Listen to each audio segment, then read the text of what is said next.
It's the largest, most powerful machine mankind has ever built, consuming enough electricity to power 300,000 homes. Alleged to be capable of everything from interdimensional travel to destroying the universe itself. Owned by CERN, a nuclear research facility, the Large Hadron Collider is a 17-mile circular tunnel buried 500 feet beneath the border of France and Switzerland that uses powerful magnets to collide subatomic particles at incredible speeds.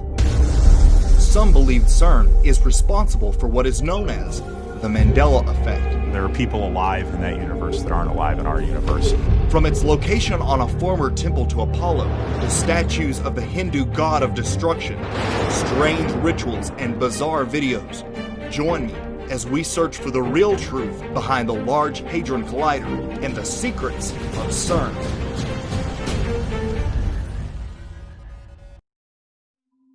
Does something seem off to you?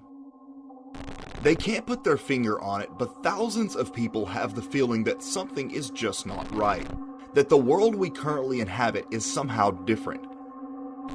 Is it just the stress of modern life, or could we actually be living in the Twilight Zone? As far out as it may sound, there may be more truth to that idea than we would like to believe. Parallel dimensions, portals, reality changes are not only the stuff of science fiction. According to physicists, there exist parallel dimensions, each containing alternate versions of our world and even ourselves. A little bit of deeper research reveals that not only do scientists at CERN hope to discover proof of these parallel dimensions, they want to open portals into them so that something from that other world can come into ours. Could such a doorway have already been created? If so, how would we know? What signs might be noticeable in our everyday life? In the Twilight Zone episode, The Parallel, written by Rod Serling, NASA attempts to send an astronaut into space, but instead, unknowingly, he ends up in a parallel dimension. A world almost exactly like the one he left, except for a few minor differences. In the present dimension, he's a colonel. In the past dimension, he was a major. His house in the present dimension, for example, has a fence. The previous one did not. Minor changes that to all those around him had always been that way. What do you mean? That fence wasn't there when I left last week. Are you kidding me? That fence was there when we bought the house. Today, thousands of people have the strange feeling the world we currently inhabit has changed. They point to specific names, events, and things they insist are now different. The growing phenomena took off online, earning the moniker the Mandela Effect. The phenomena was first noted in 2009 by paranormal investigator Fiona Broome, and gets its name from the African civil rights leader Nelson Mandela, who many remember as having died in the 80s, only to learn to their dismay that their memories were false, and he actually lived to be released from prison and become president of South Africa.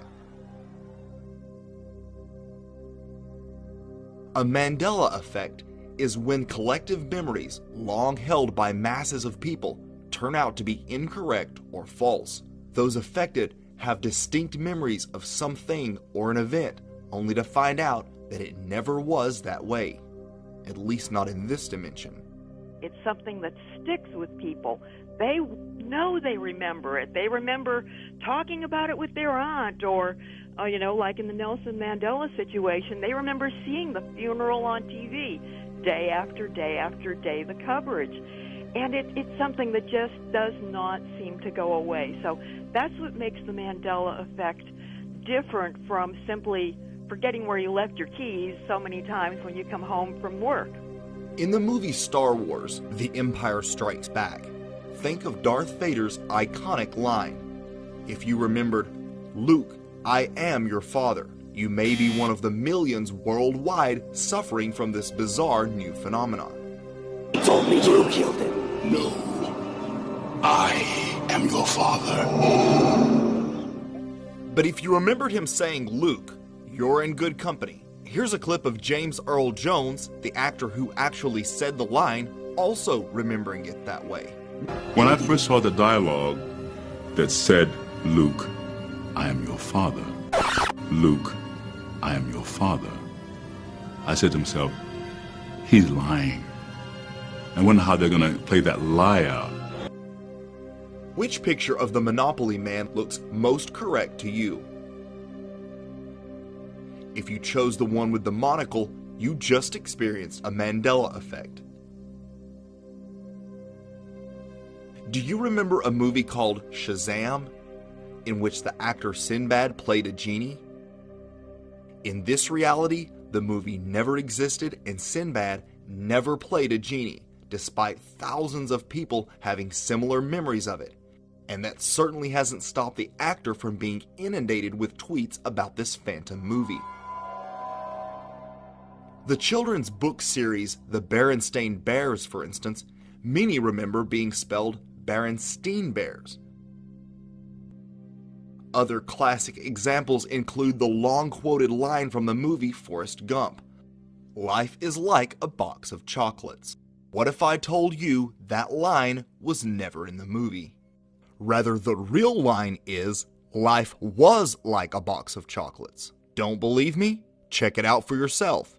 My mom always said, life was like a box of chocolates.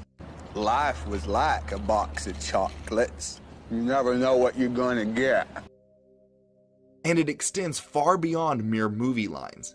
Even Bible verses are said to have changed. So what does all this have to do with CERN and the Large Hadron Collider? Could the experiments taking place there have inadvertently or even deliberately messed with our space-time, creating what we call the Mandela effect? How so?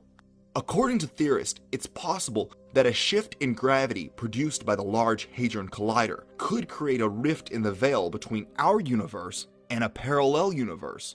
This is getting confusing. Why don't we call our universe Universe A and this universe Universe B? Hey, why can't we be Universe A? Yeah. We want the best letter. We called it first. Besides, this place kind of feels like a B, you know? Who's to say that when you mess with the fabric of the universe, you don't also affect time itself? And the only evidence that this was happening would be minor changes in the world around us, just like Major Robert Gaines in the Twilight Zone episode. Did Rod Serling really predict what we call the Mandela effect back in 1963? It's unimportant. It's insignificant, really. And yet it all seems to be part of some sort of crazy pattern. Could the changes Mandela effect sufferers are experiencing actually be evidence we're in a parallel dimension? Some theorists think so, and have uncovered evidence they believe indicates CERN is responsible. November 2014, a weird video featuring CERN scientists and students dancing along to the song Happy by Pharrell was uploaded to YouTube. But it wasn't until much later that the video sparked a flurry of controversy and speculation among the Mandela effect community. One scientist in particular, John Ellis, a renowned physicist, is seen with two signs around his neck, one that reads Bond number 1. The other clearly has Mandela on it.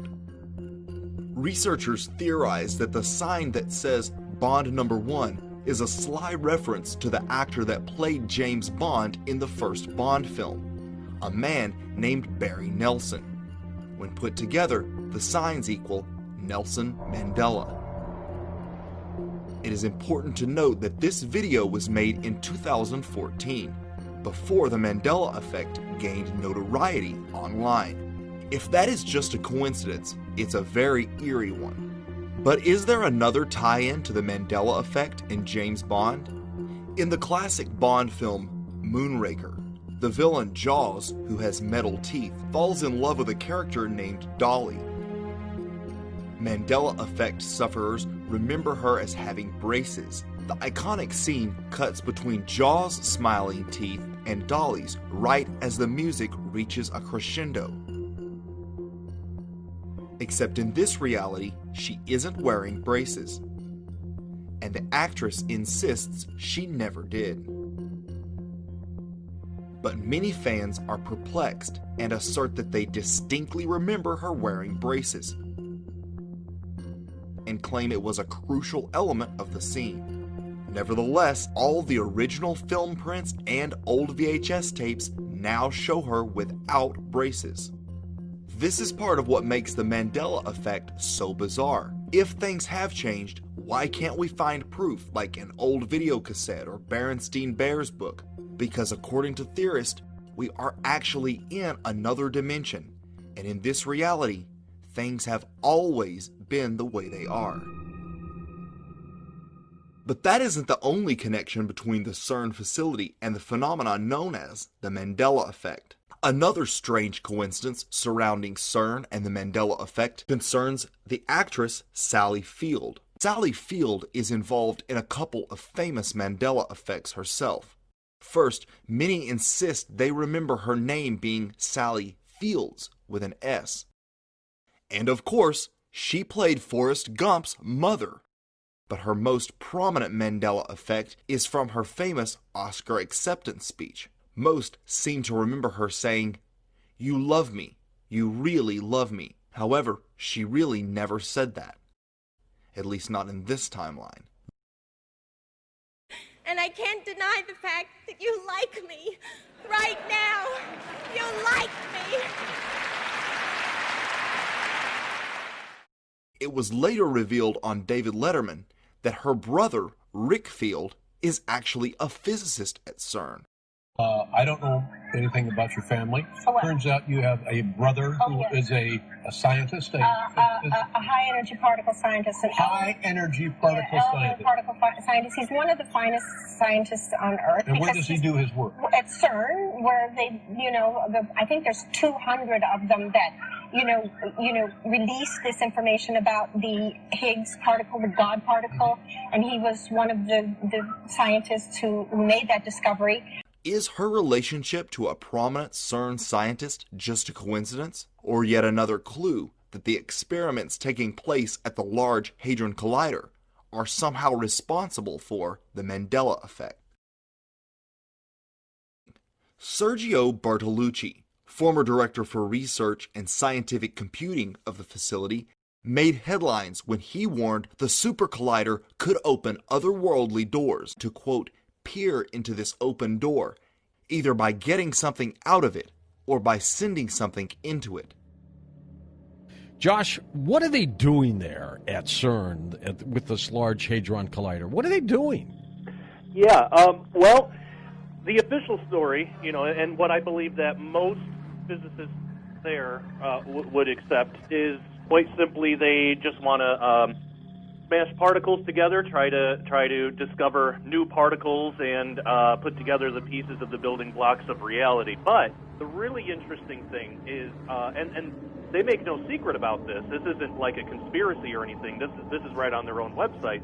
Part of what they want to do is open a portal, and they even use this language: open a portal to a higher dimension or parallel dimension, parallel universe, and measure extra-dimensional space, but also communicate with any intelligences that might be inhabiting that space. These extra-dimensional beings could have intelligences vastly superior to our own, and some fear the consequences of inviting them into our world could be devastating. World-renowned physicist Stephen Hawking warned against creating such otherworldly doors, saying, "We may not like what comes through." When a group of Portuguese students visited the facility, they photographed large glass panels with strange writing on them, each in a different ancient language. The languages pictured are believed to be ancient Mandarin, Hebrew, and Sanskrit. Sanskrit is a long-dead language known only to scholars. It is one of the oldest written languages on Earth. also known as the language of the gods. This evidence has led some to speculate that CERN may be attempting to open a gateway into the legendary abyss spoken of in the Book of Revelation. And there is some evidence that the research being conducted at CERN might have more spiritual implications than we are being told. In front of the CERN facility stands a giant 12-foot statue of a Hindu god named Shiva, performing a strange dance. Who is this god Shiva, and why does CERN, a scientific research institute, display a giant statue of it? Shiva is the third and most feared god of the Hindu triad. It brings destruction, death, and war. It is also important to note that Shiva is surrounded by a wheel reminiscent of CERN's giant Hadron Collider. Could it be that ancient Hindus actually witnessed their god coming out of a wheel-shaped stargate similar to the Large Hadron Collider? And as if this wasn't enough, CERN created a strange, very occult video called Symmetry, in which scientists at the CERN facility actually performed Shiva's cosmic dance of destruction, the Natarasha. In this mysterious video, CERN scientists create a ritual circle and at times appear to become possessed. Why would CERN spend time and money on a bizarre video that has no scientific value? CERN claims the statue of Shiva was merely a gift from the nation of India, but why would the most feared god of the Hindu pantheon, the bringer of cosmic destruction, be the appropriate deity to represent the research taking place at CERN? This is where it gets even weirder. The facility itself is located near the French town of Saint-Genès-Pauli, which in the days of ancient Rome housed a great temple to the god Apollo, and derives its name from the Latin word for Apollo, Apolliacum. It was believed that this location was the gateway to the underworld, where Apollo himself was bound. And what are we to make of the fact that the CERN logo cleverly contains 3 sixes? Researchers point to these strange anomalies as evidence that there is more going on at the mysterious facility than the public is being made aware of. But if dark rumors surrounding the facility wasn't enough, a bizarre video was about to send internet speculation into overdrive. In 2016, a creepy video surfaced on the web entitled "Murder at CERN." It quickly gained attention worldwide, as it appeared to depict a nighttime ritual in front of the Shiva statue at CERN. Several robed figures emerged from the darkness and positioned themselves symmetrically around the lit statue. One of them is disrobed to reveal a naked woman who lies down. Then another hooded figure moves over her wielding a knife and thrusts it downward in a mock blood sacrifice. At this point, the cameraman becomes frantic and the footage soon cuts out. But is the video real? The footage was quickly denounced by CERN officials as a prank, saying it was just a case of humor gone too far. They spend billions of dollars, an estimated $30 billion, to find the Higgs boson, aka God particle, alone. But what has that discovery done to benefit humanity? And how do we know it hadn't previously been discovered? In a 1998 episode of The Simpsons, a cartoon often cited for its apparent predictions, Homer becomes an inventor, and in one scene, writes an equation on the chalkboard that works out to be the mass of the Higgs boson particle, 14 years before it was officially discovered. The story goes that one of the writers, David X. Cohen, worked with an astronomer friend of his to create the equation, but the odds of them randomly coming up with the exact formula would be like choosing winning lottery numbers. Was this just a crazy coincidence? The elite tend to retain scientific information from the general public until they are ready to release it.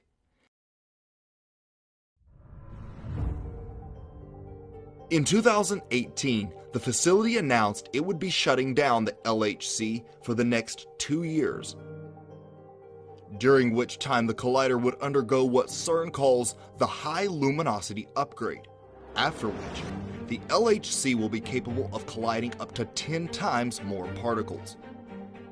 What surprises might we be in store for when an even larger Hadron Collider powers back on in 2021?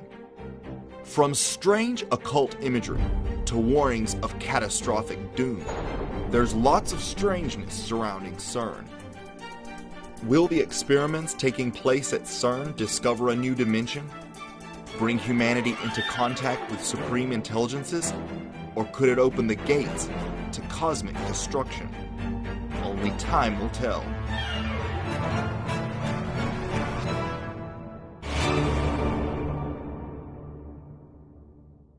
Have you experienced a Mandela effect? If so, I want to know about it in the comments section. Do you think CERN is responsible? I would love to hear your opinions. Thank you so much for watching. Be sure to subscribe and ring the bell to stay notified. A special thanks to my Patreon and PayPal supporters. Thank you so much. Your generosity helps keep this channel going.